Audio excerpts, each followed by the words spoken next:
शुरू करें? चलिए, देखिए सभी हमारे पत्रकार भाई, आज बिहार विधानसभा में बिहार का बजट जो है वो पेश किया गया है और ये सरकारी पन्नों पर झूठ और जुमलों की स्याही से लिखा हुआ भाषण जो है माननीय उप मुख्यमंत्री सम्राट चौधरी जी ने पढ़ा है, मगर इससे जमीनी सच्चाई कुछ और है, वास्तविकता कुछ और है। और पूरी तरीके से जब हम लोगों की सरकार 2015 में महागठबंधन की थी, उस जमाने से ही ये पुरानी बातें दोहराई गई हैं। हर ब्लॉक में स्टेडियम बनेगा। शायद इनको स्टेडियम की परिभाषा समझ में नहीं आती है। आज तक 10 सालों में या इतने सालों में आज तक जो है किसी भी प्रखंड में ढंग का स्टेडियम आज तक नहीं बना है। वही पुरानी बातें जो 5 घंटों में जो है पटना पहुंचेंगे, 4 घंटों में पहुंचेंगे, लेकिन स्थिति क्या है? पुल पुलिया टूटता रहता है, भ्रष्टाचार का भेंट चढ़ता रहता है। एक पुल मेगा जो पुल जो बन रहा है वो एक बार नहीं 3-3 बार टूटता है, फिर भी किसी पे कार्रवाई नहीं होती है। हम लोगों को बिहार की चिंता है और इन लोगों को सरकार बचाने की चिंता है। हम लोगों को लगा कि इस आखिरी बजट में जो इस मौजूदा सरकार जो एनडीए की सरकार है नीतीश कुमार जी के नेतृत्व में, ये इन लोगों का आखिरी बजट है।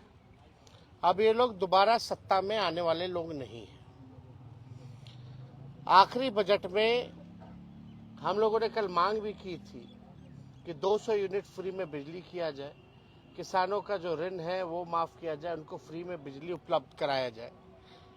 माई बहन मान योजना के तहत कम से कम 65% ऐसी महिलाएं हैं जिनको खून की कमी है।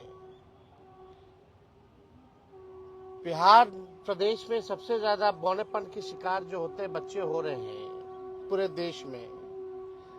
इनको कम से कम 2,500 रुपया प्रति माह जो है वो दिया जाए। हम लोगों की मांग थी कि गैस सिलेंडर को जो है 500 रुपया कर दिया जाए। वृद्धा पेंशन, विधवा पेंशन, दिव्यांगों का पेंशन 400 से बढ़ा करके ये 1500 रुपए कर दे। लेकिन इसमें कहीं भी इस मौजूदा बजट में इस एनडीए की सरकार ने ध्यान नहीं दिया। लेकिन आखिर कब तक नहीं करेंगे? हम लोग हमेशा इस लड़ाई को लड़ेंगे और इनसे जो है नाक रगड़वा करके भी करवाना पड़े तो महिलाओं के खाते में उनको आर्थिक न्याय दिलवाने का काम हम लोग जरूर करेंगे। आप बताइए, 3,17,000 करोड़ का बजट इन्होंने बताया है भाई। 3,17,000 करोड़ का। टेक्निकल हम बात अगर पूछे तो सरकार को रेवेन्यू तो आ ही नहीं रहा, राजस्व तो मिल ही नहीं रहा, तो ये अचानक से 3,17,000 कैसे पहुंच गया? जब बिहार को रेवेन्यू ही नहीं आ रहा है तो ये 3,17,000 कैसे पहुंच गया? बात है कि ये इन्फ्लेटेड बजट है। बढ़ा चढ़ा करके अगर बोलना ही था तो 3 लाख का, ये लोग 5 लाख बोल देते हैं, 5 लाख करोड़ करेंगे, तो इसका कोई मतलब नहीं है। पिछले बार भी जो बजट में इन लोगों ने घोषणा किया था, कौन सा काम जो है इन लोगों ने पूरा करने का काम किया है? पूरी तरीके से जो है धरातल पे कुछ नहीं नजर आ रहा। 7 निश्चय की बात करते थे, 7 निश्चय का बताओ कौन सा योजना सफल है? 7 निश्चय 2 की बात करते थे, बताओ 7 निश्चय 2 की योजना कौन सी सफल है? कोई तो योजना सफल नहीं हो पा रहा। ये पूरी तरीके से बिहार के हित में ये बजट है ही नहीं। ये केवल कागजों पर जो है ये बजट जो है केवल रह जाएगा, जैसा कि हम लोगों ने पूर्व में भी देखा है। केंद्र सरकार ने धोखा दिया, बिहार के साथ सौतेला व्यवहार किया है। आप बताइए, बिहार में साक्षरता को बेहतर करेंगे कैसे, इस पे बजट में कोई प्रावधान नहीं है, बल्कि बिहार साक्षरता के मामले में सबसे फिसड्डी राज्य है। प्रति व्यक्ति आय बिहार सबसे पीछे है पूरे देश में। प्रति व्यक्ति निवेश बिहार जो है सबसे पीछे है। किसानों की आय में सबसे पीछे है। सबसे ज्यादा पलायन बिहार में है। सबसे ज्यादा गरीबी और बेरोजगारी बिहार में है। कहीं कारखाने खोलने की बात नहीं कही गई, कहीं फैक्ट्री लगाने की बात नहीं कही गई।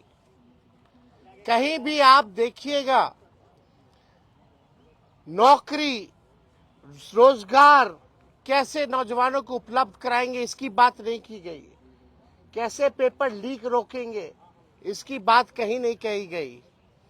पूरी तरीके से लॉ एंड ऑर्डर के बारे में कोई चर्चा नहीं, बल्कि अपराधी जो हैं आजकल प्रशासन के लोग जो है वो असुरक्षित महसूस कर रहे हैं। पुलिस कर्मियों को जो है मारा जा रहा है, कभी कौन माफिया मार दे रहा, सर फोड़ दे रहा, कभी गोली चला दे रहा। पुलिस का मॉडर्नाइजेशन कैसे हो, इसके बारे में कोई चर्चा इस बजट में नहीं है। पलायन को हम कैसे रोकेंगे, इसके बारे में कोई चर्चा नहीं। बंद चीनी मिल हो, जूट मिल हो, इसको कैसे खुलवाएंगे, इसके बारे में कोई चर्चा नहीं है। दिव्यांग भाइयों के बारे में कोई चर्चा नहीं है। महिलाओं को आर्थिक न्याय देने के बारे में कोई चर्चा नहीं है। ये हवाई फल्ला चीज चलाएंगे, फल्ला चीज चलाएंगे। अरे तुम बस चलाओगे, कुछ चलाओगे तो बताओ कितना बस चलाओगे, कहां से चलाओगे, कौन से शहरों में चलेगा, या कैसे ट्रेनिंग दिलवाइएगा, क्या है उसका। केवल हवाई नॉर्मल बिहार ट्रांसपोर्टेशन का बस तो चल नहीं पाता है। आप लोगों ने भी देखा होगा बिहार में ट्रांसपोर्टेशन नाम की कोई चीज नहीं है। और फलना बातें जो है कही जा रही है। गरीबी, बेरोजगारी, पलायन, महंगाई, मिडिल क्लास फैमिली हो या गरीब परिवार हो, महंगाई से सब लोग अफेक्टेड है, लेकिन महंगाई के बारे में कोई चर्चा नहीं की गई। यह पूरी तरीके से बेकार का बजट है, बिहार के हित में नहीं है। और इन लोगों को कोई बिहार कैसे अव्वल राज्यों में आए, बिहार के लोगों की तरक्की कैसे हो, इन लोगों को कोई चिंता नहीं है। हालांकि कल हमारा इस पे डिटेल में सदन में भाषण होगा। उस भाषण में एक एक चीज का जो है इन लोगों का पोल हम लोग खोलने का काम करेंगे। झूठ का पुलिंदा चलने वाला नहीं है। हम तो अपेक्षा किए थे जरा बता देते कि गुजरात को क्या क्या मिला, भारत सरकार में क्या क्या गुजरात को दिया और क्या क्या बिहार को दिया, इसके बारे में भी चर्चा करनी चाहिए थी। बताना चाहिए था कि बिहार को केंद्र सरकार ने कितना दिया और गुजरात को कितना दिया। तो इसके बारे में कोई चर्चा नहीं। हालांकि अब इस सरकार से बिहार की जनता मायूस तो पहले से ही थी,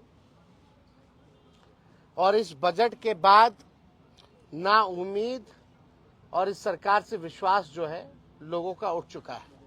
और आने वाले चुनाव में इन एनडीए के लोगों को बिहार की जनता जो है सबक सिखाने का काम करेगी। नीतीश जी तो गले लगा रहे हैं, नीतीश जी तो पूरा गले लगा रहे हैं। महिलाओं के लिए बीजेपी ने बाकी राज्यों में फ्रीबीज का ऐलान किया है। उम्मीद ये की जा रही थी कि बिहार में भी करेंगे, लेकिन आज के बजट में फ्रीबीज का ऐलान नहीं। तो आपको लगता है कि चुनाव नजदीक आएगा तब बीजेपी इस तरीके से ऐलान करेगी? भैया हम लोग लगे हुए हैं। हमने शुरू में भी प्रेस कॉन्फ्रेंस में कहा और हमने कल मांग भी की थी कि अगर माई बहन मान योजना का कॉपी भी करना तो कर लीजिए। हमने डेटा भी दिया था, नेशनल हेल्थ का जो सर्वे जो हुआ था उसमें बिहार जो है महिलाओं को खून की कमियां हैं, 65% महिला बहुत बड़ा है। बच्चे जो पैदा होते हैं बौनेपन का शिकार हो जाते हैं, जो भविष्य है। महंगाई है, गरीबी है, इनको आर्थिक न्याय मिलना चाहिए। तो सरकार कितना भी कोशिश कर रहे हैं, हम लोगों को जो भी करना पड़े इन महिलाओं को आर्थिक न्याय दिलाने की, ये हम लोग हमेशा मजबूती ढंग से हम लोग जो है इस बात को मनवाएंगे। और ये लोग नहीं करेंगे तो आने वाला जो हम लोगों का सरकार होने जा रहा है, पहले महीने से ही माई बहन मान योजना, इस योजना की शुरुआत करेंगे और माताएं बहनों को 2,500 रुपया हम लोग देंगे। काफी खुश लग रहे थे सम्राट चौधरी का पीठ ठोका।